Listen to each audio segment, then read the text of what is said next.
Bienvenido Gastón Remy a Proyecto 77. Gracias por participar.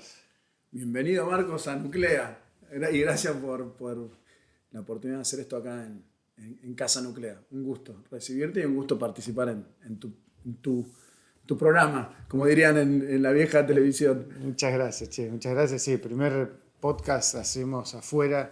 La verdad que está buenísimo, ahora nos vas a contar un poquito. Pero primero la pregunta de rigor que hacemos a todos es contanos quién sos. ¿Quién soy? Que siempre debería ser la pregunta más fácil y muchas veces es la que más te compromete, ¿no? Soy en primer lugar padre de tres, hijos divinos, Abril de 20, Franco 17, Mati de 13, marido de Flor desde hace más de 20 años, pero más de 30 juntos, o sea, mi novia de la adolescencia, de los 18 años, compartimos toda la vida. Soy el más grande de 5 hermanos neuquinos, patagónicos, el hijo de Juan. ¿Cinco varones? 4 varones y una mujer. Ajá. Los 4 varones nos llevamos un año entre cada uno. Mira. Así que en 4 años y medio estamos muy amigos, muy hermanos. Lo mismo con mi hermana más chica que vive en Australia, Nadia. Hijo de Juan Carlos, odontólogo, Beatriz médica, se fueron al sur a hacer la Patagonia recién recibidos. Por suerte los tengo y los disfruto un montón. Viven en Neuquén. Soy amiguero, muy amiguero. Fui muy deportista, jugué al rugby hasta los 33 años. Soy abogado, soy emprendedor, soy empresario, soy soñador. Soy un poco de muchas cosas a lo largo de la vida y que hoy me transformaron en lo que trato de ser. Pero sobre todo soy feliz y pleno, y al menos intento serlo y me jacto de ello. Qué bueno. Che, ¿y cómo fue tu camino? Vamos a volver a todas esas dimensiones, pero ¿cómo fue tu camino profesional? ¿No? El que definió empresario, emprendedor y todo eso. ¿Cómo encontraste ese camino y cómo lo fuiste construyendo? Camino ecléctico si los hay, y esta idea de que no son líneas rectas las que vas forjando para ir llegando a los destinos que uno se va proponiendo, y muchas veces ni siquiera proponiendo. El camino profesional está asignado primero por la profesión o la formación académica de abogado, que la continué en Columbia, en Nueva York, después de algunos años de estudio. ¿Por qué abogado? ¿Cómo llegaste ahí? ¿Conocés la frase serás lo que quieras ser o serás abogado? Me aplica a la perfección. Era un momento de mucha confusión en ese momento. No sabía bien lo que quería hacer. Pasaba por carrera ser odontólogo como mi viejo, ingeniero o abogado, o profesor de educación física porque me gustaba el deporte. Estaba en esa etapa de confusión. Y abogado terminé siendo, te digo la verdad, porque me encantaba leer, siempre me gustó leer mucho y dije, bueno, si es leer, seguramente me voy a sentir cómodo y estudié abogacía. Carrera de la cual no reniego en lo más mínimo, porque veo como una estructura y una formación, pero sí que nunca sentí que era mi gran vocación, ¿no? Entonces... Y te hago una pregunta ahí, porque sí. como quinto de 5... primero de 5. No, yo soy quinto de 5. Vos de 5, vos claro, quinto sí. de 5 siempre de una mirada Sí. sobre los primeros y los desafíos que tienen, digamos. ¿Cuánto te pesaba el mandato de también, esa cosa que suelen tener los hermanos más grandes, de tengo que hacer algo profesional y tengo que como versus la distinta, me imagino. Por eso. Hice hace poco un test, se llama test de Beringer, lo hacemos siempre ahí con Beatriz y Maya, que me acompañan de hace muchos años en distintos lugares que estuve. Pero es un test multidimensional que te mira tus cuadrantes cerebrales y cuál es tu modo natural. Y ya es la quinta, sexta vez que hago el test, siempre me sale que de chico no estaba en mi modo natural porque los mandatos se imponían mucho sobre mí. Y creo que es muy propio de los hijos mayores. En el caso del estudio, padres profesionales, de carreras bien tradicionales, yo creo que abogacía termina siendo como la carrera de todas las carreras tradicionales cuál elegía, ¿no? Y, Claro. y no había dudas, Pero no había dudas en mi cabeza de que yo me tenía que recibir y tener una profesión, esa profesión de título habilitante, decía yo. Claro. Que tenía que ser, era o médico o ingeniero. Entonces, por ejemplo, estudiar, ya un profesor de educación física se escapaba al mandato por ahí desde mi cabeza. ¿Y eso estaba más cerca de tu modo natural? ¿O no? No, lo que estaba más lejos de mi modo natural es que... no, pero digo, ¿qué es lo que estaba más cerca de tu modo natural? ¿Cuál No, era? no sé desde el punto de vista de la carrera. Lo que no estaba tan cerca de mi modo natural es racionalizar tanto las decisiones, ¿no? Claro. Claramente yo me muevo más por el lado intuitivo y en los cuadrantes sería más el estratégico y el de conexión con las personas y muy bajo en todo lo que es procesos y racionalidad y disciplina. Espera, y un toque más de eso en el rugby. ¿Cómo se materializaba eso? También, ¿de qué jugabas? ¿Cómo era tu rol en la cancha? El rugby juega un rol clave en mi vida. Empecé a jugar en Neuquén y cuando vengo a Buenos Aires y empiezo a estudiar, estaban a la par, digamos. Tal es así que yo me preseleccionan para jugar en los Pumitas, seleccionado a Buenos Aires y me reviento el fémur en 4 partes.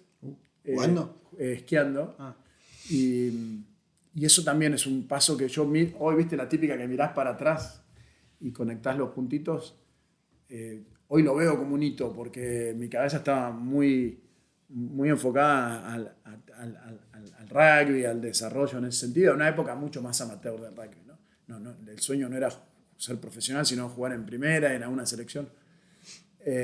Pero la cuestión es que después que me dicen que casi no iba a volver a correr en mi vida, vuelvo a jugar al rugby, juego en el plantel superior de Pueyrredón, jugaba de tercera línea. Nunca volví a hacer lo que era físicamente, me costó mucho. Estuve 1 año y pico con muletas, con complicaciones, infecciones y demás. ¿Qué edad tenías? Tenía 20 años. Mientras hacía la carrera. Y eso me termina ya focalizando más en la carrera, pero después de vivir afuera vuelvo y termino jugando en Bahía Blanca, la primera de un club en Bahía Blanca, súper enganchado hasta los 32, 33 años. 32 años. Así que el rugby fue re importante y mis grandes amigos de la vida y demás están conectados con distintas etapas del rugby también. Así que. Bueno, entonces volviendo, te fui sacando, perdón, pero estudiaste después en Columbia, estudio Derecho, trabajo en un estudio chico, en términos relativos. Trabajo con Jorge Noblovich, que hoy es el presidente de la DAIA. Mirá. Jorge era mi jefe, era el dueño del estudio, un estudio éramos muy poquitos, aprendo mucho ahí de tribunales, todo eso no me gustaba, la verdad, pero me voy a Columbia y ahí me dedico mucho más al mundo de corporativo, de fusiones, adquisiciones, me termino como especializando en eso, o por lo menos empiezo a entender qué era lo que me gustaba, y Columbia me da ese aire y esa amplitud que te dan estas universidades con gente de todo el mundo, con mucho estímulo académico. Más el estímulo que significaba la New York previa a las Torres Gemelas que estaban en ebullición. Así que una etapa muy, muy linda, recién casado. Y ahí fueron 3 años. Se me caen las Torres Gemelas literalmente casi encima viviendo ahí y me cambia también. Viste que siempre hay una secuencia a veces de hechos causales y otros que son casuales pero que terminan derivando en resultados concretos en tu vida. A mí el tema de las torres me hace volver a Argentina, por ejemplo. ¿Vos estabas en Manhattan ese día? Yo estaba en Manhattan, estaba a 20 cuadras de las torres y estabas en una terraza. En tu departamento. En un departamento donde vivíamos con Flor y desde la terraza estuvimos toda esa mañana petrificados, serían 40, 50 cuadras, en realidad está un poco más lejos, en Midtown. Sí. Y las vimos caer y para mí es de las imágenes más alucinantes que viví en mi vida. Y una de las pocas veces, Marcos, que sentí que mi cerebro no podía procesar lo que estaba viendo. Pero sentir como que algo te resbala, que no tenés la capacidad de discernimiento y de entendimiento, fue ese momento de decir, esto no puede estar pasando. Tan es así que en ese momento yo sentía que todos sentíamos que Manhattan y Estados Unidos bajo ataque. Podía pasar otro avión, podía pasar cualquier. O sea, al momento que pasó eso, decís, che, de hecho bajamos y empezamos a correr sin rumbo y sin destino. escapando de decir, che, esto es una guerra, ¿qué pasó? Parece loco hoy verlo de esa manera, pero en ese momento, si te posicionás ahí en ese lugar, todo podía pasar. Acuérdense que estábamos ahí arriba y venía un vecino y decía, ahora atacaron el Pentágono, cayó otro avión en Pensilvania. ¿Viste? Decís, sí, era una locura desde Buenos Aires, en Manhattan, me imagino. O sea, ahí tomamos la decisión de volver, embarazada de nuestra primer hija Abril, y ahí empiezo mi carrera en Dow, en Bahía Blanca. Pero vos sabés que llego a Argentina el 20 de diciembre del 2001. Dijiste, voy a buscar tranquilidad, me voy a Manhattan y llegaste a Buenos Aires de diciembre del 2001, claro. Mis amigos me decían, no, rajá, estás trayendo las tragedias, pero casi. Sos sí, vos. Sos vos. Sos vos. El día que firmé, entraba como a trabajar en Dow con Lino Palacio, un gran amigo, mentor, fue mi jefe, muchos años. Me decía, tranquilo, te digo, Lino, qué macana me mandé esto. Fue la primera vez que evacuaron el edificio de Dow ahí en Catalina, ¿viste? La primera vez que activaron un sistema de alarma diciendo a la gente que sabe que estaban muertos en la Plaza de Mayo, y yo había llegado esa mañana. Digo, ¿qué hice? Era lo único que preguntaba, ¿qué hice? Y él me decía, tranquilo. Y vos sabés que el tipo me escribe, es un crack, Lino, en un papelito me pone 8 puntos, los tengo guardados. Y me dice, mirá, hoy seguro que te parece la peor decisión del mundo. Todo pasa.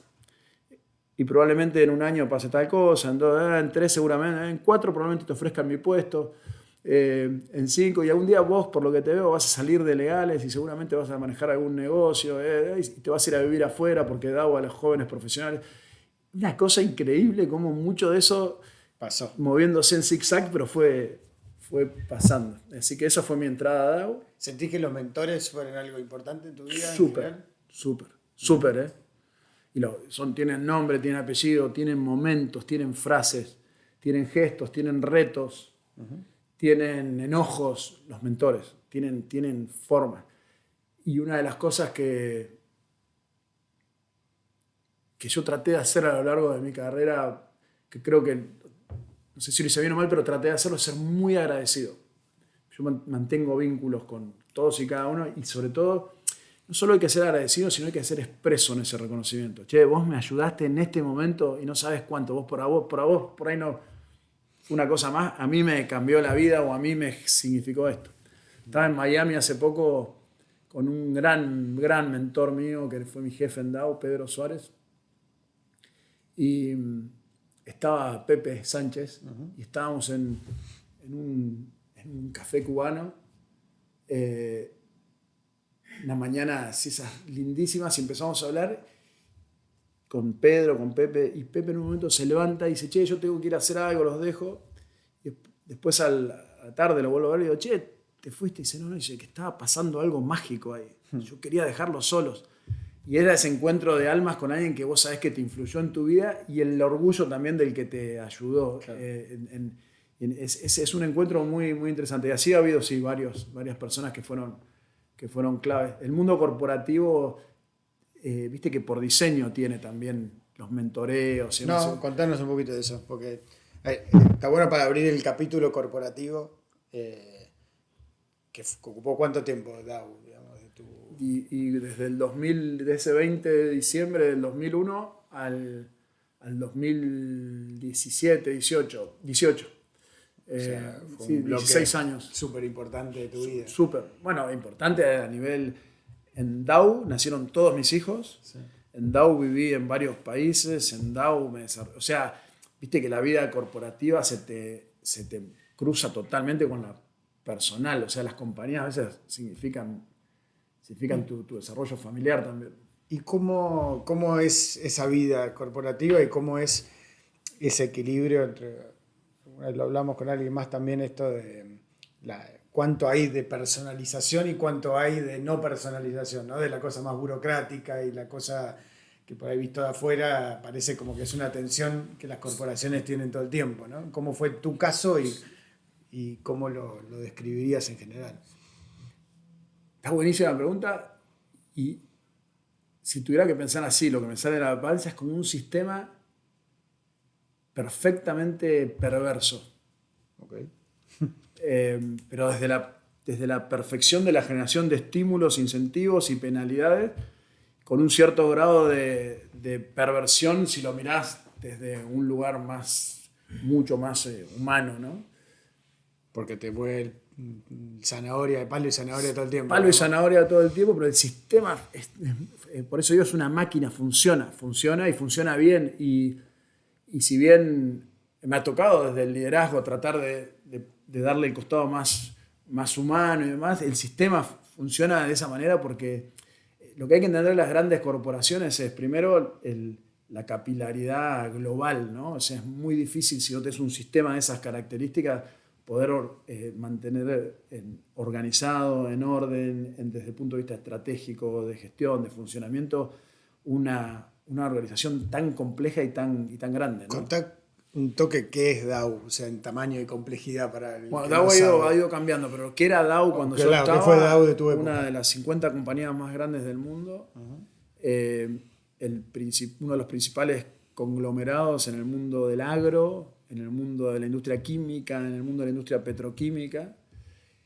con lo que se llamaba industrias de industrias, ¿no? Es decir, cuando vos agarrás los productos de DAO, atraviesan todos y cada una de las cadenas de valor que te puedas imaginar, desde la automotriz, el retail, la farmacéutica, la electrónica, el oil and gas, el agro, es decir, está presente en nuestras vidas, aunque sí, no nos demos cuenta. cuenta. De hecho, nos damos vuelta acá y vamos a ver sin fin de productos de DAO. Agarrás un auto y tiene 200, esto era algo que yo repetía como un loro en su momento, me estoy acordando, 246 productos de DAO. Una compañía maravillosa del medio del Midwest americano, de valores muy, muy sólidos, de mucha presencia manufacturera, digamos, de industria. O sea, por eso yo esos 3 años que viví en Bahía Blanca fueron de mucho conocimiento de las operaciones, de los estándares, de la disciplina, de la planta, del trabajo en equipo, de la seguridad. ¿Y en cuántos países está? Y DAO está en 150 y pico de países en ese momento, 60.000 empleados, multiplicado por 4 la cantidad de contratistas y gente que entra a las operaciones de DAO todos los días. Es una compañía, por ejemplo, que sus resultados en Wall Street son claves porque muestran el funcionamiento de la industria en general. Un monstruo muy grande y sobre todo muy formativo, ¿no? Por eso, cuando hablaba del funcionamiento de las corporaciones, hablé incluso de fuerte, ¿no? De perversidad.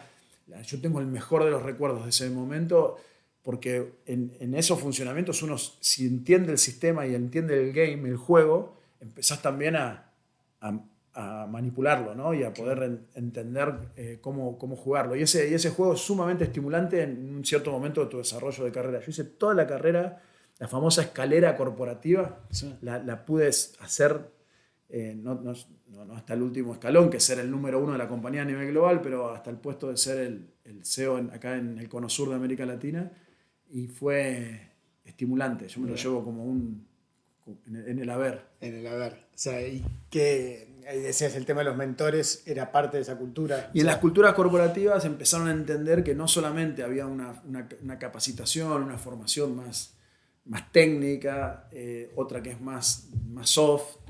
También hay una que tiene que ver con apalancarte en la experiencia o el recorrido de otros, de terceros. Se usa mucho en el tema, por ejemplo, funciona muy bien en todo lo que es de diversidad, ¿viste? Las carreras, tener referencias o modelos. Por ejemplo, en un momento se hacía muy fuerte para las mujeres ejecutivas o que estaban creciendo, muchas veces carecían de esa referencia por falta de diversidad. Entonces, mentoras mujeres cumplían un rol clave. Para los que éramos más jóvenes en su momento, gente con más experiencia y lo estructuran.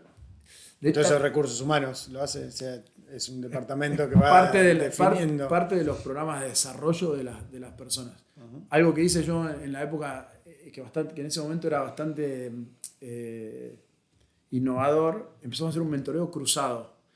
El mentoring no solamente en la época que las generaciones empezaron a realmente a partirse en términos de visión del mundo, digamos. Se pensaba generación X con generación millennial, con los famosos millennials en su momento.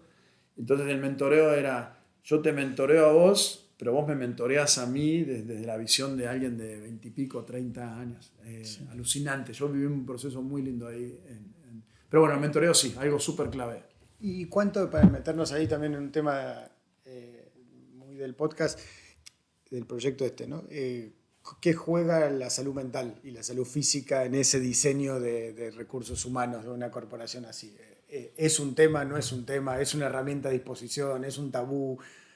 ¿Cómo fue cambiando? O sea, ¿cuál fue tu experiencia en el marco de la corporación? Temazo. Temazo. Te cuento una anécdota.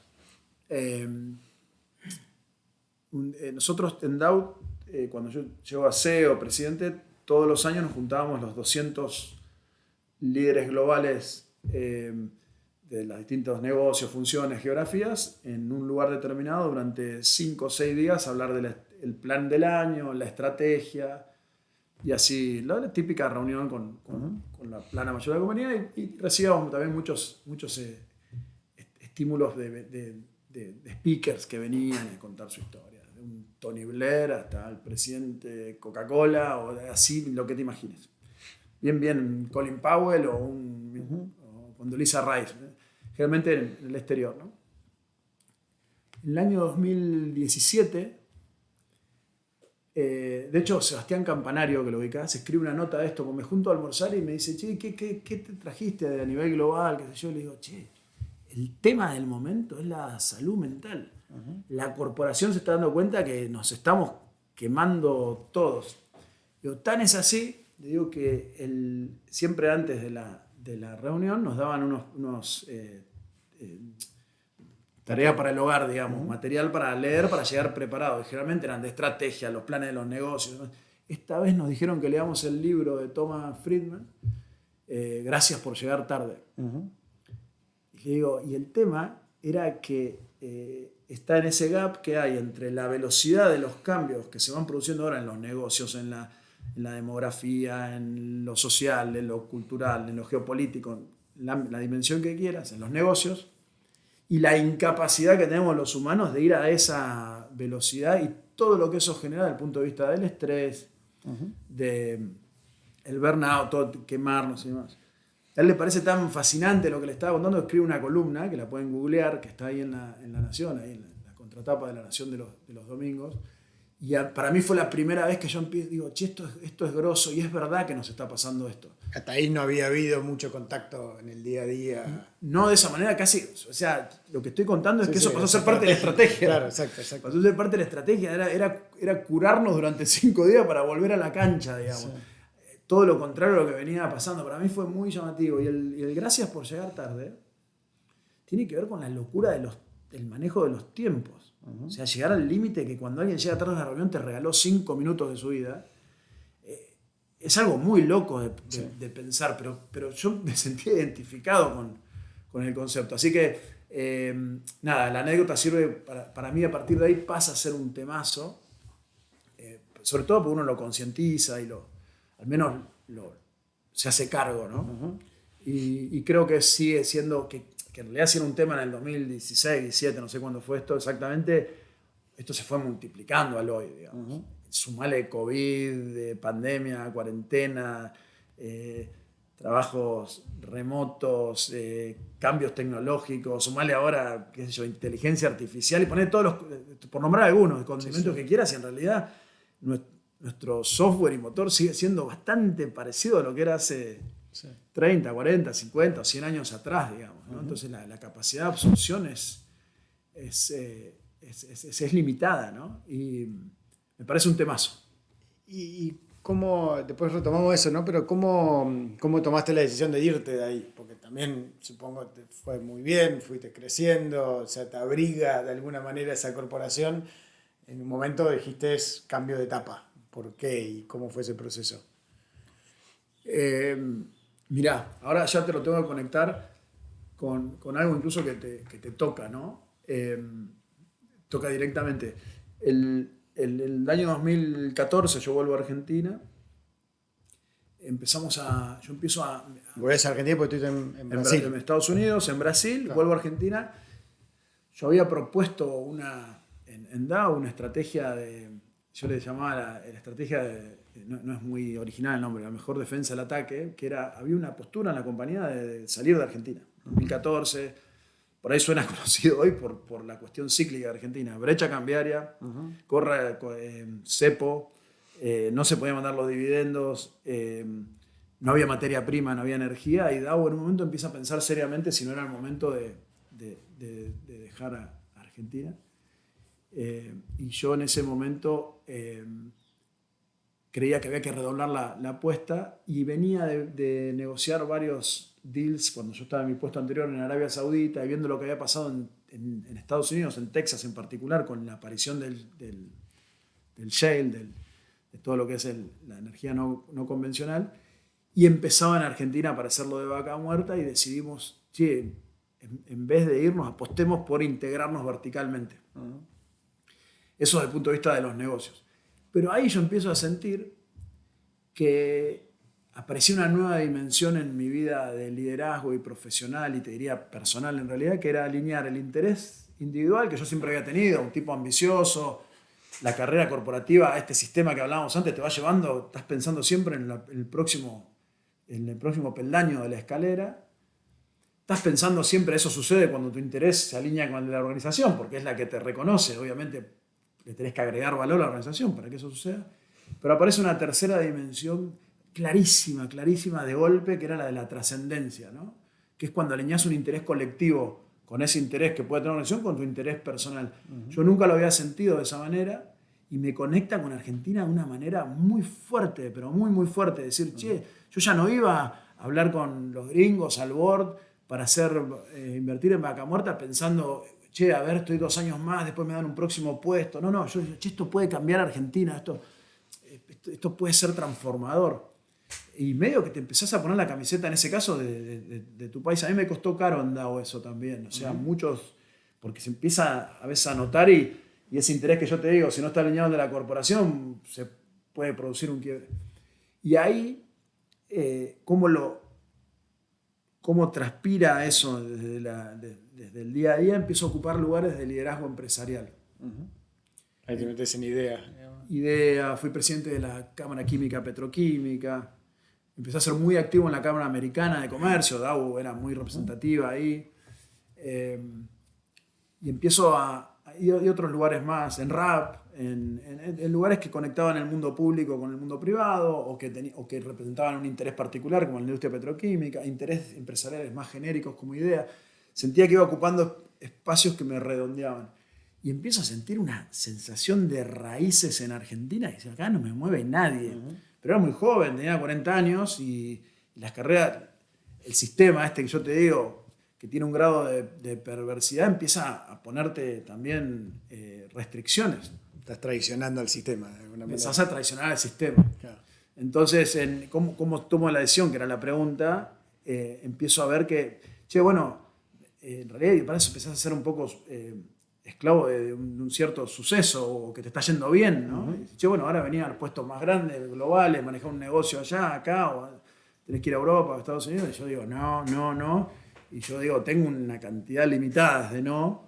Así funciona la corporación, volviendo al comienzo. Es cupones de no en tu carrera. En tu carrera. Y digo, mejor empiezo a pensar en un plan B, y aparece... pero siempre la corporación todavía... Nunca llegué a la etapa del quiebre, siempre cuidándome y siempre incentivándome, pero yo podía anticipar que eso...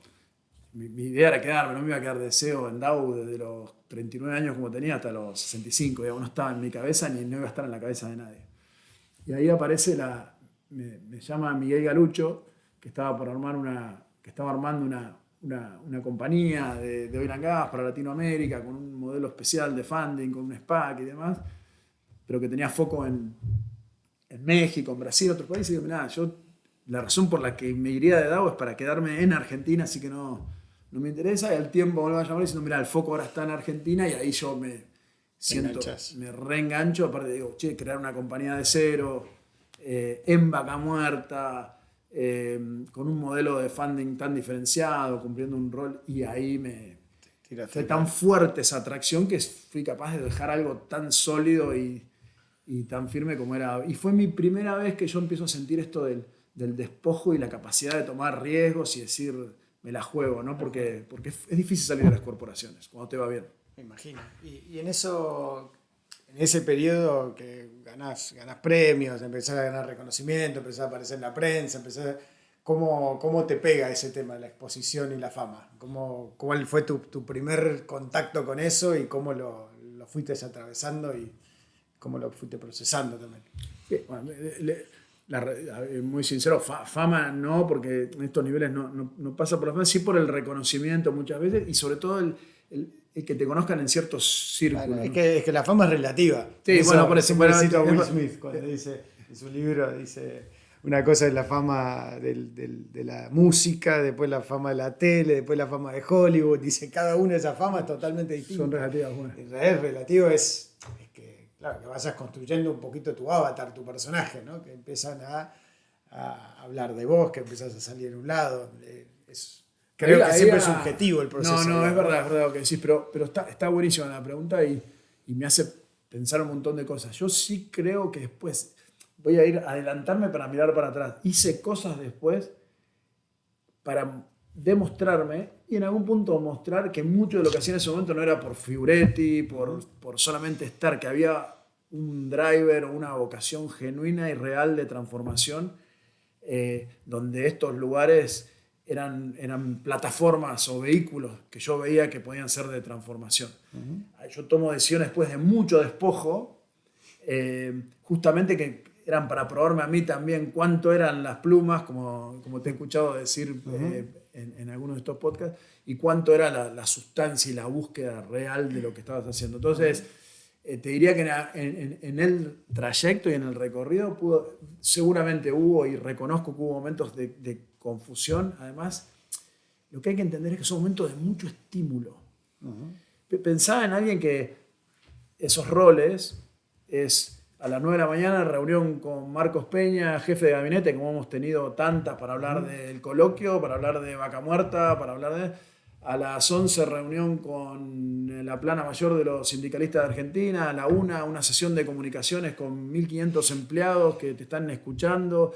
Es estímulo, adrenalina, y es un poco casi adictivo eso, ¿no? Es una sensación de mucho estímulo permanente, y así día tras día. La prensa tiene algo fuerte también. Empezar a ver tu nombre o cosas que ya no controlás también. Empezás a sentir sensaciones fuertes.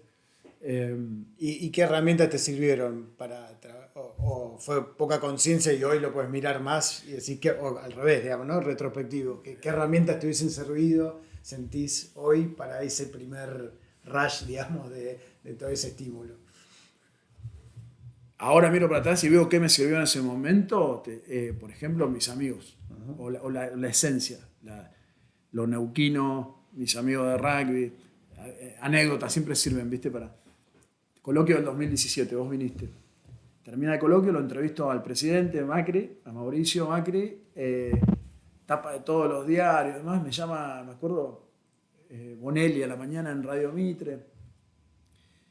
Me acuerdo una nota media picante, como que y yo no me bajaba la adrenalina, ¿no? Y me llama un íntimo, mi amigo, un hermano, y vos qué pensás, te llamo, che, qué bueno lo que hiciste, te veo, ¿qué haces, gordo? Me dice, ¿cómo engañaste a todos? Se creen que encima sos inteligente, no me acuerdo que me dijo, pero fue como esos golpes, y tomátela, Gil, sí. O sea, no te la creas por un minuto, porque yo te conozco quién sos. Y mira, se me pone la piel de gallina. Y esas cosas, hoy me doy cuenta del valor que tenían, ¿viste? Que es salir de ahí, ir con mis amigos a comer un asado y somos todos iguales y no importa si está el escribano, el abogado, el médico, el que la pelea a fin de mes y el que salió en los diarios por entrevistar al presidente, da lo mismo. Sí.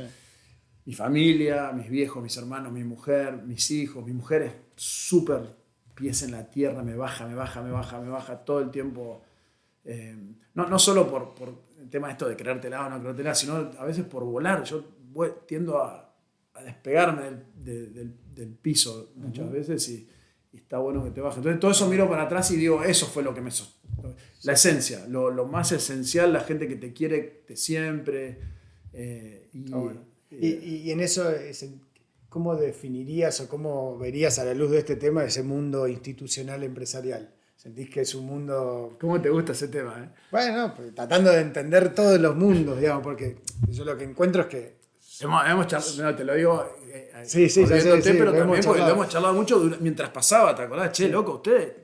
Sí, pero aparte, a la luz de esta conversación iniciada, uno ve que cada microclima tiene sus características, ¿no? Y como que hay algunos que están más expuestos y más acostumbrados al expuesto y tienen otras dificultades.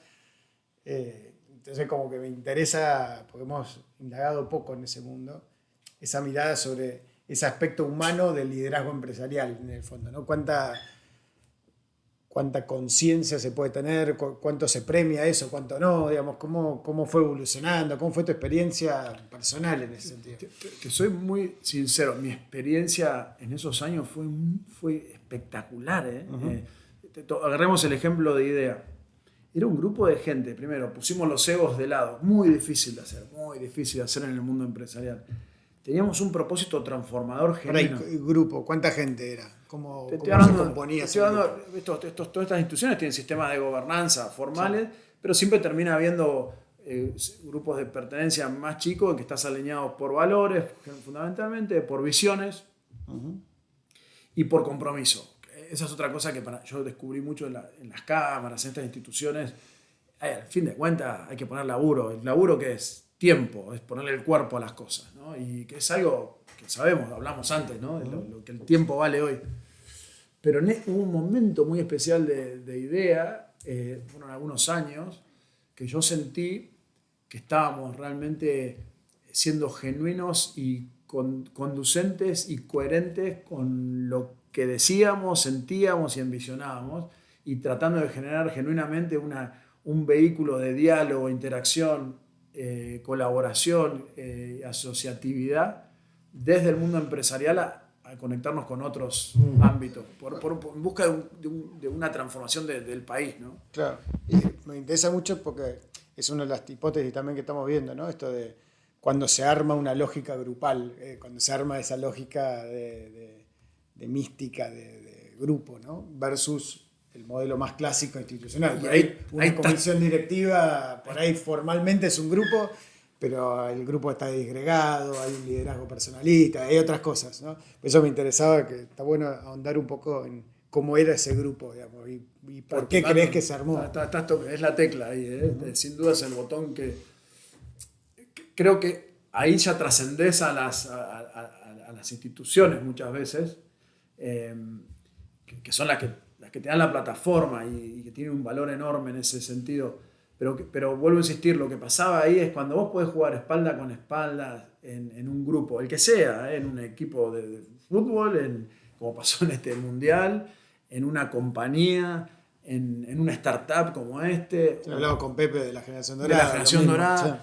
Puta, vos sentís que te puedes llevar el mundo por delante porque hay un efecto multiplicador en ese sentido. Y tiene que ver con esa conectividad, y tiene que ver con los vínculos, y tiene que ver con la energía que te genera el otro y se potencia. Dicho todo esto, y esto te lo digo desde adentro, no ahora como solo yo sigo siendo parte de muchas de estas instituciones que te nombré, creo que, y nos planteamos todo el tiempo, empieza a haber ciertas obsolescencias de algunos modelos. Yo esto lo he hablado con vos otras veces, que no tienen que ver solamente con una organización empresaria, tienen que ver con la manera que yo tengo al menos de ciertas industrias, de la manera que se gestiona el Estado, de la manera que se hace política. Creo que hay una manera lineal de ver el mundo que está obsoleta. Y yo empiezo a creer cada vez más y a ver en la práctica cómo movernos a lógicas ecosistémicas, donde los liderazgos no están allá adelante, sino los liderazgos son liderazgos puentes. Hoy tenés que unir mundos permanentemente, porque la velocidad de los cambios hace que en los mundos, esa transformación, no todo el mundo la transita a la misma velocidad. Claro, y la institución lineal no lo puede resolver. No tiene la velocidad ni la capacidad de hacerlo. Está diseñado para otra época. Está diseñado para otra época, por eso digo, no es un... Sí. Estamos hablando ahora de instituciones, pero no de otra cosa. Entonces, eso que empezamos a ver en los libros y en la teoría y en las compañías, son las famosas transformaciones, es la necesidad de responder con armas y herramientas de estos tiempos a la velocidad de las transformaciones y los cambios.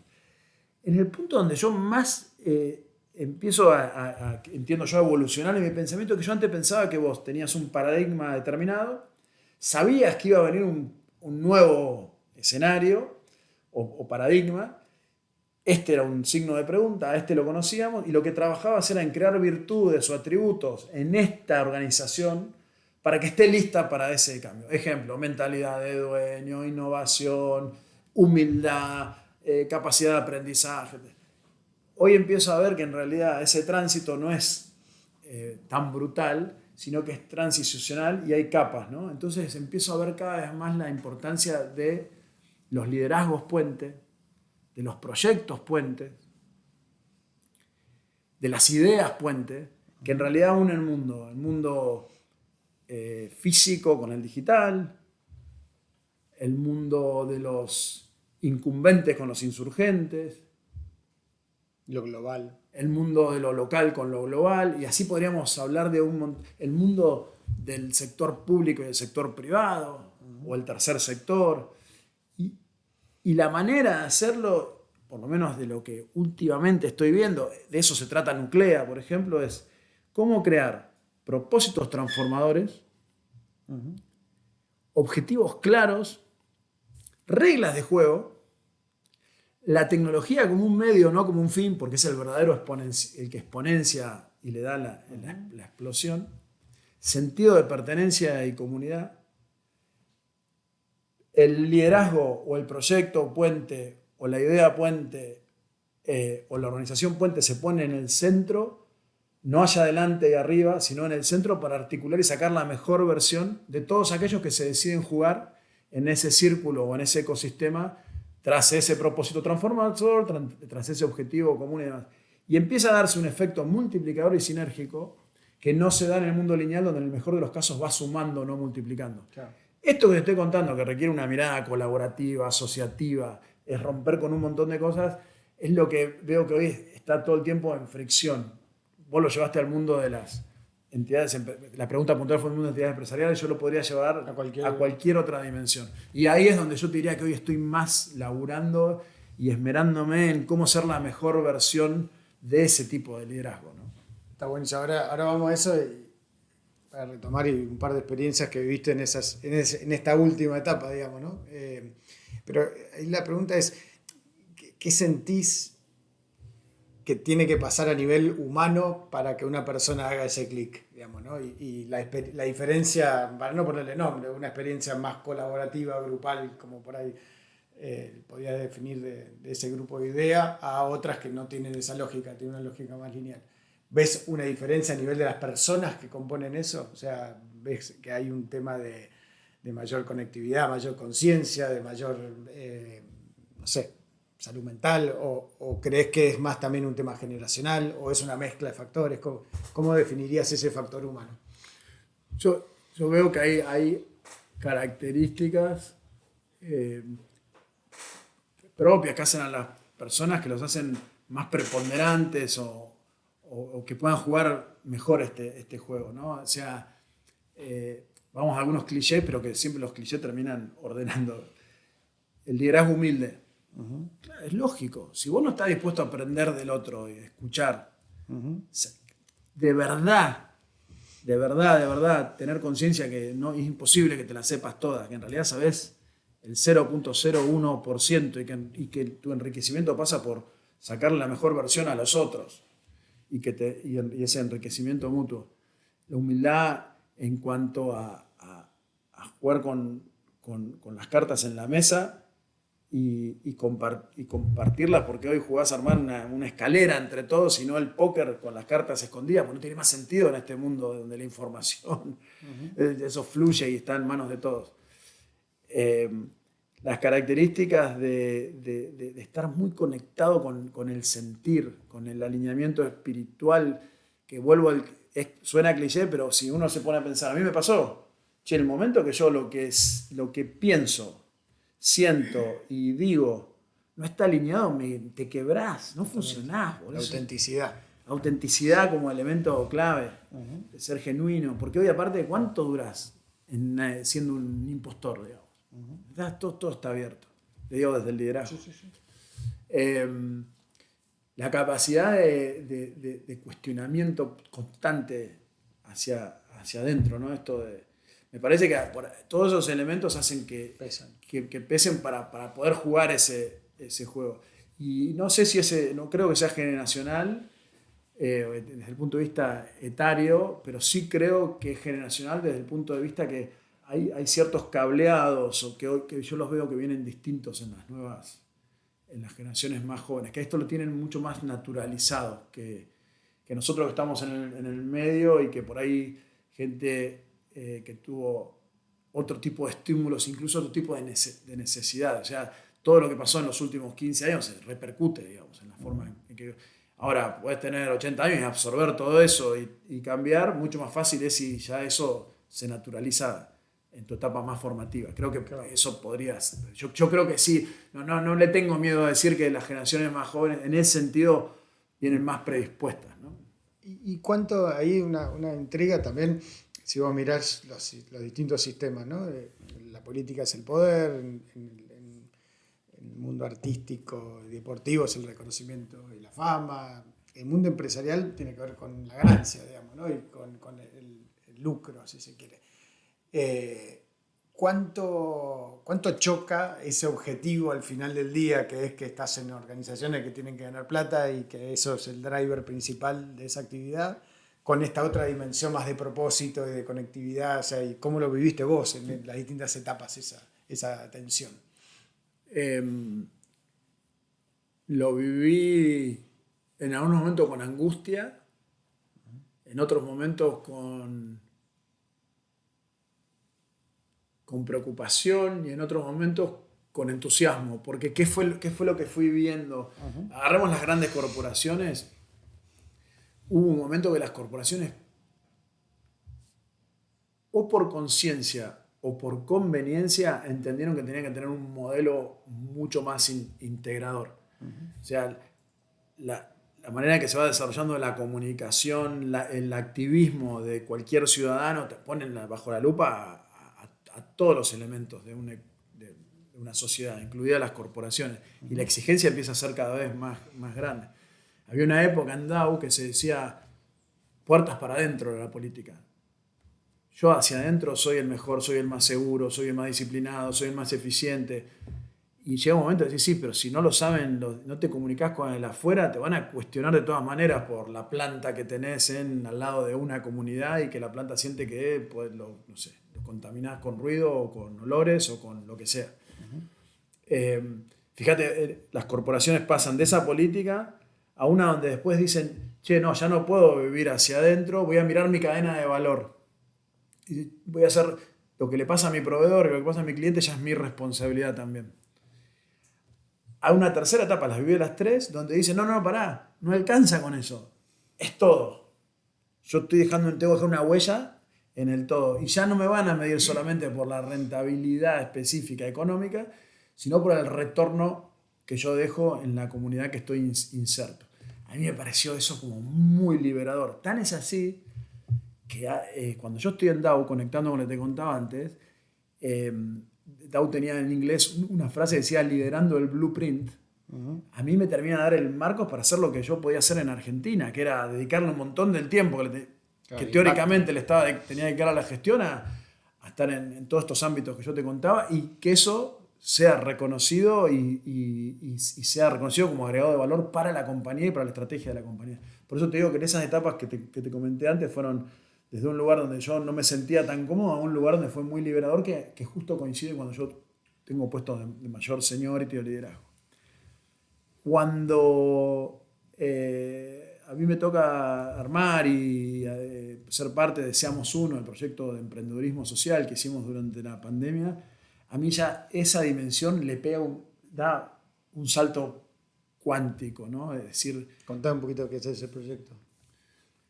cuando yo decido irme de Vista después del IPO, de tocar la campana en Nueva York y de algunos reacomodamientos que hubo hacia adentro de la compañía, tomo la decisión de tomar un año sabático. En ese momento pensando mucho más en viajar, estudiar, ¿eh? Y vino el masazo que fue para la humanidad entera, que fue la pandemia. ¿Por qué el sabático? Porque contá un poquito más también de ese proceso, antes de hacer más uno interesante. ¿Por qué esa decisión? Digamos, estaba...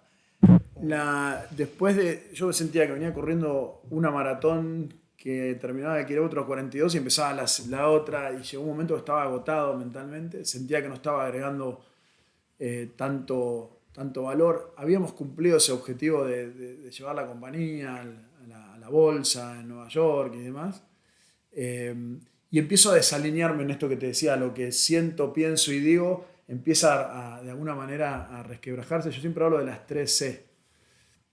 Alguna vez lo dije en un discurso, me acuerdo en Idea, que ese vivir bajo las lógicas de las 3C es consistencia, coherencia y convicciones, ¿no? O sea, la consistencia en lo que digo, pienso y hablo a lo largo del tiempo, coherencia para sostenerlo y convicciones para cuando eso se ve amenazado por intereses o por cambios de coyuntura, tener la valentía para defenderlo, ¿no? Entonces, hubo un quiebre en todas esas dimensiones que me llevaron el cansancio, cierto grado de desalineamiento y necesidad de respirar, y yo me sentía con el tanque lleno. ¿Y acudiste a alguna herramienta en ese sentido de terapia o a lo largo de tu vida? Coaching. O en ese momento. Coaching, mucho coaching. Sí. Con alguien que me acompañó desde DAO y me sigue acompañando hasta hoy, que es Beatriz. Muy desafiante conmigo. Es muy loco, porque yo ahora pienso, Beatriz me dijo como 6-7 meses antes, yo estaba en Vista, me dijo, vos te vas a ir de acá. Y yo la miraba y decía, esta mujer no entiende nada. No sabe, no entiende de stock options, no entiende de incentivos. No, sí, entendía todo, porque me entendía a mí más que yo mismo en ese momento. Claro. Fue muy fuerte. Cuestión que yo, ¿por qué tomo el sabático? Porque sentía que a ese punto de necesidad, y como te decía, el tanque lleno no de combustible, sino de agua. No me entraban ideas nuevas, no me entraban estímulos nuevos, y quería vaciarlo para volver a resetearme. Esto de que los gringos hablan de trading money for meaning, darle sentido a las cosas, esa fue la búsqueda. Lo tengo escrito en mis cuadernos como este, que tengo un montón, y lo que nunca me imaginé es que yo ese reseteo me lo había imaginado en un proceso más tradicional, ¿no? Tuviste un viaje, ¿no? Para terminar de tomar esta decisión, un viaje a África, que es un lugar de una... ¿Había ido? Había ido ya, sí. Pero no había estado nunca tan sumergido. Fui a Etiopía, Kenia y Tanzania con la familia y unos amigos. Me había olvidado que algo de esto te había comentado. Sí, y hubo un momento de conexión con lo más esencial, ¿viste? Que es la tierra, los animales, la naturaleza, que me movilizó muchísimo. Decirme, che, esto no tengo que dudar más, tengo que tomar esta decisión. Y tan es así que me bajé del aeropuerto, fui, la comuniqué. ¿Y la naturaleza ya había sido un tema para vos de ancla? Así Sí, ¿sabes dónde? En el sur, que es mi lugar. Donde y en el campo también. Es como que son lugares que me conectan con una parte muy, muy esencial también. A la que a veces tengo que recurrir casi como por necesidad, ¿no? Pero ¿qué rol que juega la naturaleza, ¿no? Para mí es uno de los temas que surge claro, ¿no? Como que estamos tan despegados de nuestro ser natural que se desalinea todo, ¿no? Y una montaña, el mar, la naturaleza, los animales, todo te vuelve a colocar. Es como... Pero qué valor, cómo uno puede, la dimensión de reflexión que genera eso, el solo hecho de no ver el horizonte, de ver en África. A mí lo que me pasó fue algunas cosas brutales, ¿viste? De ver en serio lo digo, un león comiéndose una hiena y verlo ahí, ¿viste? En esos safaris que ves, era la naturaleza como en su máxima expresión, ¿viste? Me pasó parecido en Sudáfrica también, que también justo después de irme del gobierno nos fuimos un mes con la familia y hay algo, bueno, por algo venimos de ahí, ¿no? O sea, venimos de África, venimos de esa naturaleza, hay algo que La energía, te conmueve, ¿no? te conmueve. Sí. Es algo muy primitivo, sí. Sí. O sea, casi a mí la sensación de decir, no me puedo permitir no hacer lo que quiero o estar haciendo algo que no estoy completamente alineado. Pero bueno, vino una pandemia. Vino la Vino pandemia, la pandemia el mismo mes, ahí, que marzo. había sido de vista y Todos los viajes que tenía pensado, los estudios, todos se fueron por el tacho. te sentó de culo la naturaleza. Sí, O sea, gran como a todo. enseñanza, ¿no? Sí, De que sí, sí a mí podés me pasó lo planear, mismo. Sí. pero que Te baja. te baja a tierra de todo encerrado ahí en mi casa diciendo qué carajo hago.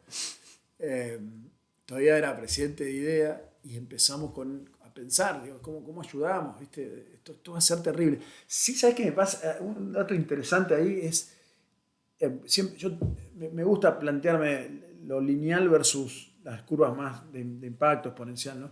Era clarísimo cómo el mundo reaccionaba a la pandemia como un problema lineal y ahí se veía matemáticamente, el mes de marzo no había casos en Argentina, fue el primero que lo fueron a recibir a Sí, me acuerdo. en el mes de abril ya estábamos todos encerrados. O sea, empezamos a charlar así en este caso con alguien que vos conocés muy bien también, con Rodrigo Sarazaga. Que va a estar en el podcast. Lo vamos a grabar. Qué grande. Sí. Qué grande convencerlo a Rodrigo que hable, porque no le gusta mucho. Rodrigo, voy un paso para atrás para contarte, seamos uno. Rodrigo a nosotros nos da una cachetada en un coloquio en la cara alucinante. Cuando a toda esa generación que te dije de empresarios que estábamos pensando en la transformación de verdad, lo sentíamos, pues alguien puede estar de acuerdo o no, no, pero yo te digo lo que yo sentía y lo que viví. Dice, le está faltando a ustedes una dimensión clave, que es la social. Está buenísimo hablar de competitividad, productividad, integración de Argentina al mundo, reformas, que era donde uno sentía que, cambiemos, ayudemos a transformar el país. Era la época que había todos estos aires nuevos y muy convocantes, ¿no? Uh-huh. Y él dice, piensen, si ustedes no incorporan la dimensión social, no están teniendo un verdadero 360. Y fíjate lo que es hablando de las construcciones de confianza. Eso fue el cura que puteó a los empresarios de IDEA. Y el resultado de eso fue una amistad y un vínculo de transformador también, que durante años se va gestando, alimentando, pero cuando llega la pandemia, ante la excepcionalidad y la urgencia, se pone en valor en cuestión de horas y días. Uh-huh. Y terminamos viendo uno de los proyectos más grandes que se hayan hecho en Argentina de impacto social de iniciativa privada, ¿no? Uh-huh. Que fue, fíjate las cosas, nosotros, empresarios, pensando más en, hay que hacer hospitales de campaña, uh-huh, porque el sistema de salud va a colapsar. Veías lo que pasó en New York, en España, en los países de Italia. Y la mirada de esto de los puentes, ¿no? La mirada del otro lado de Rodrigo diciendo lo que va a colapsar es que la gente va a salir y va ¿cómo se llama? La explosión va a ser por el lado de los alimentos. Vos a la gente, decía Rodrigo, no le dejás salir a trabajar, ganarse el sustento, que es diario, no tiene stock de alimentos. Uh-huh. Estamos hablando de millones de argentinos. Y lo que no se tiene en cuenta es que hay millones que ni siquiera tienen ayuda del Estado. Uh-huh. ¿Por qué? Pues son cuentapropistas, informales. No, eso lo vemos. Dijimos, sí, hagamos un programa de asistencia alimentaria hasta que el Estado se pueda acomodar, porque el Estado no tiene la capacidad de ir casa por casa y con logística, con tecnología, con capacidad de llegada. En el sentido, el Estado está más acostumbrado a ir la pandemia nos puso a todos a prueba. Y sabíamos que no iba a pasar tan rápido. Dijimos, hagamos esto mientras podemos hacer el puente otra vez. Uh-huh. Y ahí, en 3 semanas, armamos un sistema colaborativo, asociativo, con un propósito común, con mucha transparencia, con un objetivo claro que era entregar 1 millón de cajas con 60 raciones de comida cada una, 60 millones de raciones de comida, mientras durara la cuarentena y la gente no pudiera salir a laburar y el Estado pudiera después hacer lo que tiene que hacer y que entre sus principales activos o servicios, ¿no?, a la sociedad. Y armamos Seamos Uno y te decía, para mí termina siendo el proyecto más transformador a nivel personal, humano, que me haya tocado participar o liderar. Y mirá que te conté de negocios, de deal, transacciones en el mundo. Esto termina siendo la esencia de decir, che, yo estaba mirando el mundo con anteojos, no te digo equivocados, pero sí parcializados, ¿no? Claro, te amplía la mirada, digamos, ¿no? Y ese diseño que definías fue surgiendo intuitivamente o hubo un diseño previo? O sea, ¿cómo se construyó el sistema? Porque estabas construyendo algo nuevo, con una metodología nueva, en un contexto muy particular, ¿no? Sí, hoy ¿cómo se construyó? Sobre una lógica de metodología hoy que se habla tanto ágil, horizontal totalmente, colaborativa totalmente y asociativa colaborativamente, donde básicamente lo que haces en estos proyectos de alto impacto, de mucha velocidad y de mucha exponencialidad, empiezan a aparecer, uno los mira para atrás y dice, ¿cuáles son los elementos clave? Una, por ejemplo, apalancarte en activos de terceros. No hay forma de construir a esa velocidad nada que sea infraestructura propia. Y no solamente es infraestructura, sino son conocimientos de terceros, expertise de terceros. Entonces, por ejemplo, el conocimiento del campo, y estaban las religiones, los curavilleros, el Cáritas, los pastores evangelistas, los bancos de alimentos, las ONG. Te estás apalancando en lo que ellos ya tenían de capilaridad y de conocimiento. Teníamos que traer logística.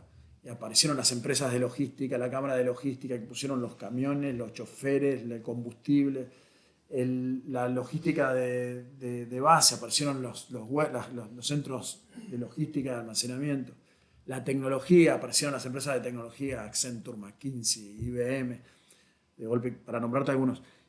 Teníamos que tener poder de compra de alimentos pero ¿por qué se iban sumando todos al ecosistema de Redondo? Pues se sentían convocados y todos sentían que su valor iba multiplicado. Y pusieron lo más valioso que tenían, que era su tiempo, su energía y su pasión en un momento que te acordás lo que era. Y fíjate qué loco, ¿no? Porque hoy mirás para atrás y ese proyecto nos dio sentido, esto de trading money for meaning, le dio sentido a la pandemia. Había un driver tan grande que era decir, che, estoy ayudando a algo que no es el modelo que uno quiere, ir y llevar comida, pero en ese momento era tan excepcional que era lo que había que hacer, ¿no? Y la otra sensación brutal fue la de sentirnos partes del mismo barco con todo el mundo. No importaba si eras el número uno de una empresa o vivías en el medio del conurbano, estábamos todos en cuarentena, todos sufriendo más o menos lo mismo, el encierro, la incertidumbre, el miedo. Y para mí eso fue muy fuerte, sentirme parte de un todo más completo. Que como que la pandemia, estaba pensarlo como una sincronización emocional de la humanidad. Hubo muy pocas sincronizaciones al mismo tiempo, que todo el mundo estuviese viviendo exactamente lo mismo.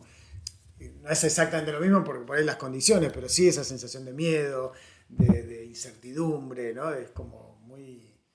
Y sentís que esa experiencia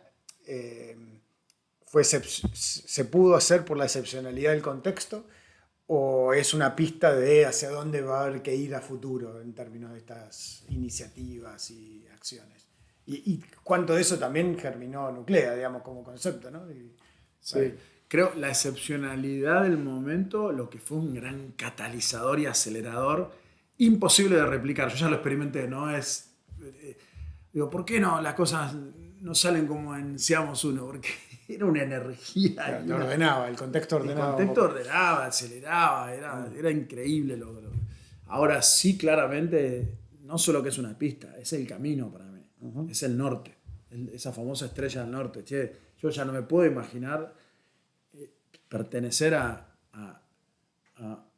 cualquier tipo de organización, sea de tercer sector, de negocio, política, que no se refleje en sí misma como un sistema colaborativo, como un sistema donde un para qué muy claro, que es el que te conduce y te lleva. No me puedo imaginar que no haya participantes que tengan la vocación de traer valor al ecosistema para después recién poder llevárselo, pero desde la lógica de la pregunta es ¿qué traigo a la mesa? No qué me llevo de la mesa. Entonces es un cambio grande, ¿eh?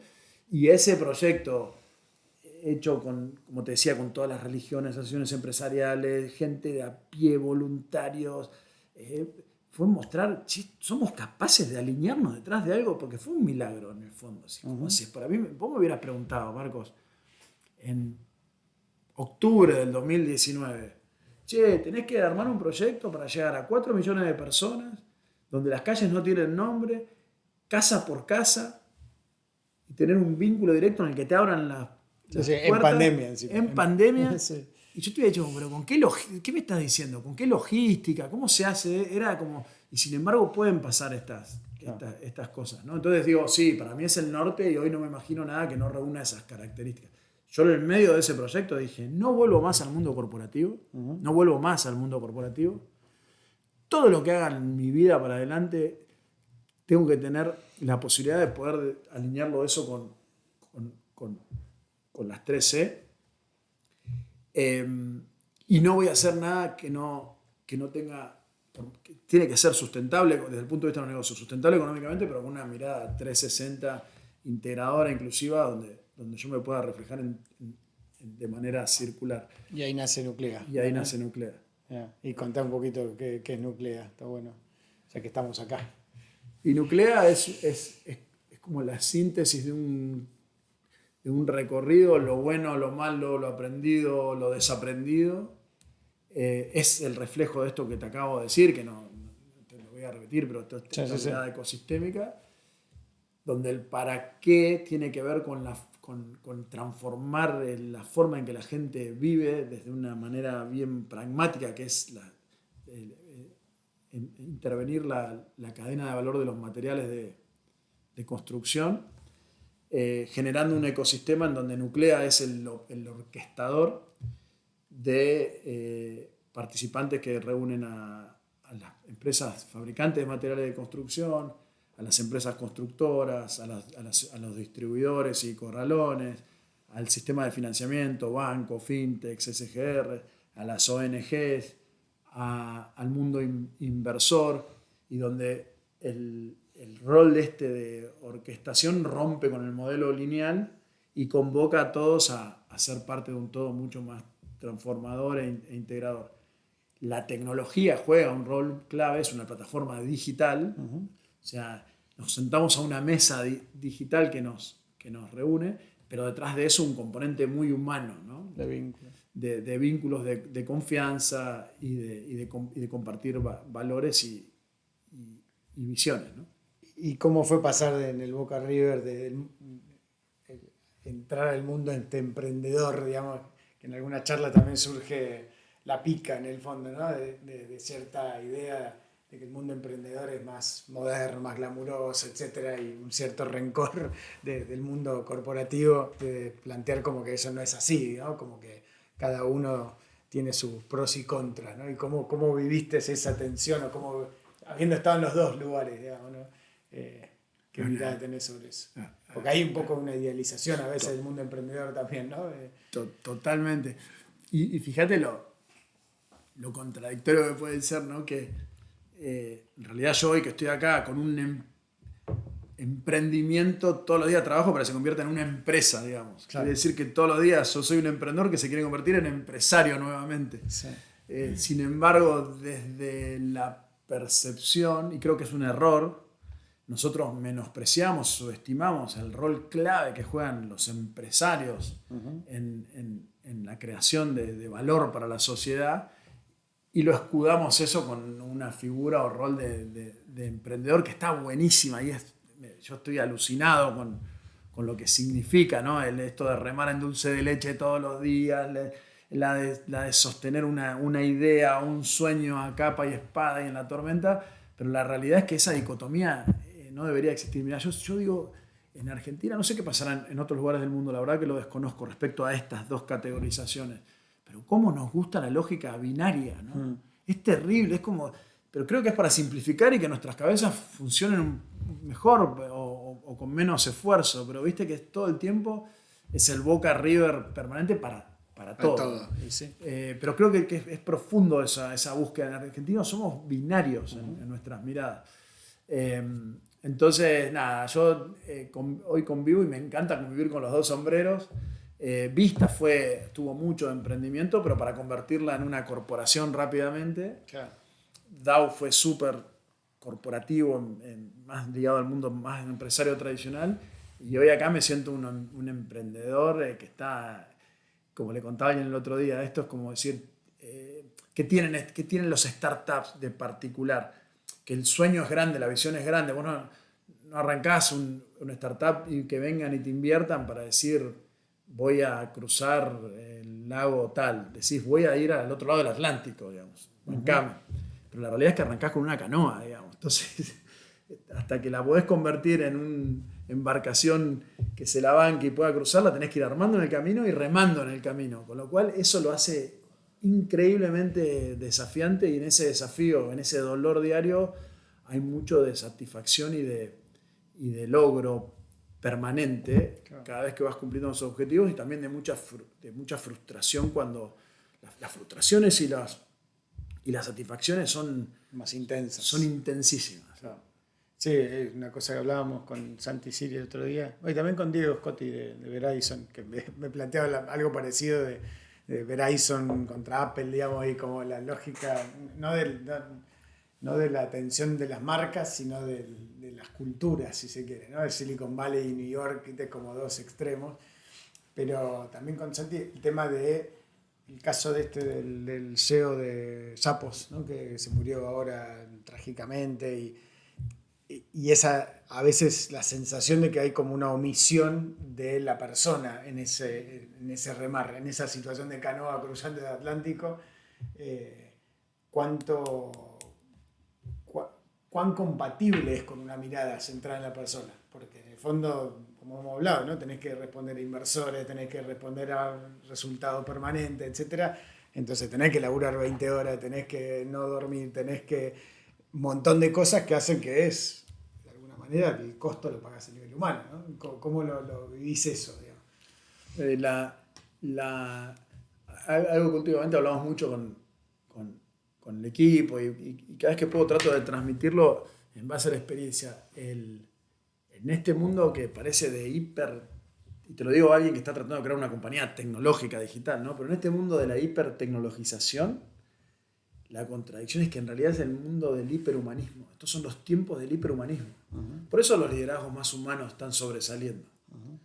Fíjate, pasó desde el COVID o miraron a nivel corporaciones, a niveles de gobiernos, o cualquier ámbito que tomes, porque es tan rápido un poco ya empezando a resumir lo que venimos hablando, ¿no? Pero, porque esto es poner un poquito de todos los elementos que conversamos, va tan rápido todo, que empieza a generarse una fuerza, esto que no podemos absorber, que en algún lado nos tenemos que anclar, porque si no, es como una sensación de que todo te pasa por arriba. ¿En qué te anclas cuando te anclas? En lo básico, en lo esencial: vínculos, uh-huh, valores, confianzas que vas generando a través de los vínculos. No escapa lo más esencial.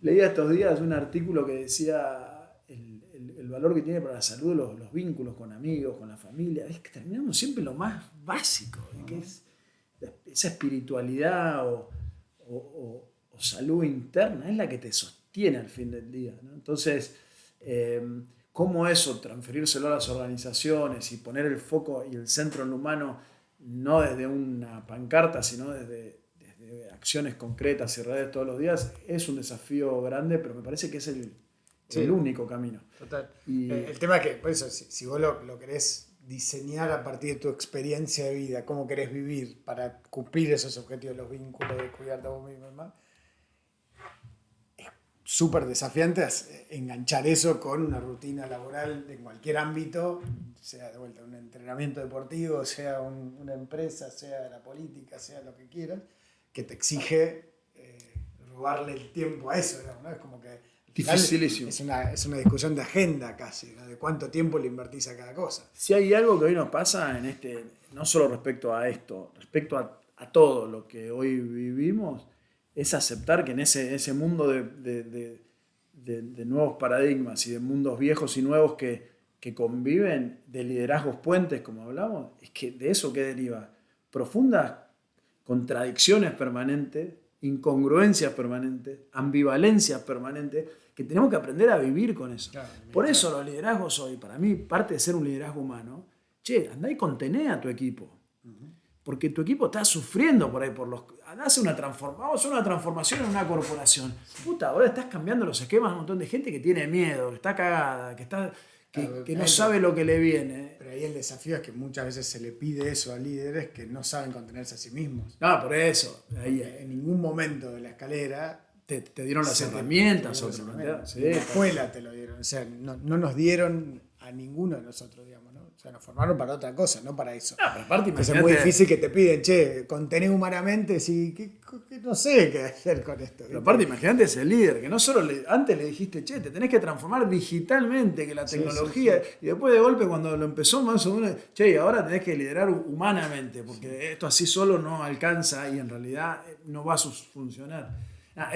Vivimos un momento alucinante para el liderazgo, pero para mí de los momentos más desafiantes, lindos y únicos que podemos tener. Vos me preguntabas por Nuclea, es un gran experimento también. Claro. Es un gran experimento. momento de experimentación. Es un gran experimento y te lo pueden decir ahí abajo el equipo, pero es un gran experimento de lo que te acabo de decir, de las contradicciones, de la ambivalencia, de la incongruencia, de lo humano, de lo tecnológico, del cuidado, pasamos de entrenar, 3 veces por semana acá entrenamos, pero entrenamos no para crear una cultura feliz, una cultura de plenitud. Ahora sabemos que al mismo tiempo por ahí son las 8 de la noche y estamos trabajando y haciendo cosas porque es lo que ya por sí el contexto acá estás en el Gran Buenos Aires con árboles y demás. En otra época hubiera estado en el piso 50 de una torre corporativa. Este mismo emprendimiento, ¿no? Y los contextos son claves. Sí, obvio. Sí, claro. Puedes caminar y ver. Sí. Y hay para ir ya cerrando, dos cositas. Una que vincula esto, ¿no? Y que surge en varias charlas es cómo te parás en esa discusión de cuánto sos lo que haces y cuánto sos lo que sos. Y cuánto eso se jugó aquel día cuando te fuiste de vista, digamos que fue, porque siempre fue como fuiste pasando de lugares, pero hubo un momento que te bajaste y te fuiste a tu casa y te fuiste a dormir y cómo lo viviste eso, digamos, ¿no? Por ahí es más parecido a lo que hemos hablado con deportistas de ese momento del retiro, digamos, de salirte de una identidad. ¿Cómo lo contarías eso? ¿Cuánto sos lo que haces o cuánto sos lo que sos? Durante la etapa más formativa, creo que todos somos más lo que hacemos que lo que somos. Y hacemos lo que hacemos porque somos lo que somos, ¿no? Pero la realidad es que el foco está puesto mucho más en el hacer que en el ser. A mí fue un tránsito donde empecé a darle cada vez más preponderancia al ser que al hacer. Y lo que se produce es un efecto increíblemente mágico. El hacer también se multiplica. Claro, se alinea todo. Se alinea todo. Entonces, a mí me pasaba, ¿no? La pregunta que me hiciste inicial acá, que no la tenía pensada, pero ¿quién sos? Y yo contestaba lo que hacía. Claro. Durante muchos años. Nos costaba en una época, volviendo a DAO, nos costaba mucho contar la compañía. Me costaba a mí como líder. Hacemos siliconas para esto, hacemos plástico para lo otro, hacemos productos del agro. Y claro, hacías tantas cosas que no eras nada, digamos. Claro. Lo dimos vuelta y empezamos a contar lo que éramos o lo que somos. Somos un líder de la industria. Somos un vehículo de transformación nacional. Somos el que está tratando de cambiar la matriz energética. Increíble. Te lo llevo a ese lugar mucho más pragmático para entender. Imagínate en las personas, cuando vos te empezás a autorreferenciar y a reconocer por lo que sos. Lo que sos con tus virtudes, con tus defectos, con tus fortalezas, con tus debilidades. Y no desde el hacer, es profundamente transformador. Se convierte en potencia eso, ¿no? Y sobre todo desde la potencia viene desde la manera que el otro te empieza a percibir y a ver. Está buenísimo. Ya las preguntas de cierre, lo sumamos a Gastón de 18 años acá. ¿Qué le dirías, qué hablarías, qué conversarías? Si pudieses. Gastón de 18 años se estaba poniendo de novio con Flor, mi mujer de hoy. estaba arrancando la UBA, estaba en bolas en Buenos Aires, no conocía Buenos Aires, pero estaba fascinado. Lo primero que hizo Gastón de 18 años fue ir a la cancha de Boca y nunca más abandonarla, porque era fanático y a partir de ahí siempre ir a todos los partidos. Lo que le diría es, lo que le diría hoy a mis hijos también, o a alguien de 18 años que le pudiera dar un consejo, es seguir mucho la panza, los instintos, las corazonadas. Creo que uno a veces subestima el poder que tiene eso. Llenate de herramientas en la mochila, llenate de herramientas, no subestimar tampoco el valor que tienen las herramientas esas que tienen más que ver con la etapa formativa. Desafía cada vez que te sientas muy cómodo y anda a la zona de aprendizaje, que son el momento que te vas poniendo las herramientas, y quédate tranquilo que en algún momento va a aparecer algo increíblemente mágico, que es llegar a una lógica más de trascendencia, que es la que te va a drivear a partir de ahí para siempre. Así que le diría que lo viva con esa convicción y esa tranquilidad. Muy bien. Che, ¿y alguien que te gustaría escuchar como parte de esta conversación? ¿Alguien de nuestra generación que...? No, ahora no aguanto por escucharlo a Sarazaga, mi amigo Sarazaga. gran amigo y mentor también. Muy bien. Bueno, buenísimo. Mil gracias. Gracias, Marquitos. Un placer. Un placer.